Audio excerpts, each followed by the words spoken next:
Voter স্লিপে vote নয়, নির্বাচন কমিশনের তরফে এই কথা জানিয়ে দেওয়া হয়েছে। ভোটার কার্ডের বিকল্প হিসাবে দেখাতে হবে সচিত্র পরিচয়পত্র। নির্বাচন কমিশনের পাঠানো ভোটার স্লিপ দিয়ে ভোট দিতে পারবেন না কোনো ভোটার আসন্ন লোকসভা ভোটে। সম্প্রতি এমনটাই জানানো হয়েছে নির্বাচন কমিশনের তরফে। এতদিন ভোটার কার্ড ছাড়াও বিকল্প হিসাবে যে সমস্ত পরিচয়পত্র দেখা হতো তার মধ্যে অন্যতম ছিল নির্বাচন কমিশনের দেওয়া এই ভোটার স্লিপও। তবে আসন্ন লোকসভা ভোটে বিকল্প পরিচয়পত্র হিসেবে এই স্লিপ গ্রাহ্য করা হবে না বলে সাফ জানানো হয়েছে কমিশনের তরফে।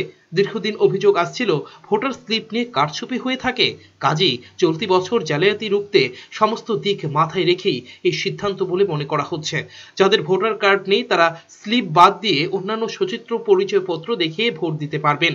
ভোটার কার্ডের বদলে কোন কোন পরিচয়পত্র গ্রাহ্য হবে? ব্যাংকের সচিত্র passbook, PAN card, Aadhaar card, pension document, passport, driving licence ইত্যাদি দেখিয়ে ভোট দিতে পারবেন। ব্যুরো রিপোর্ট, চ্যানেল 3 রাত।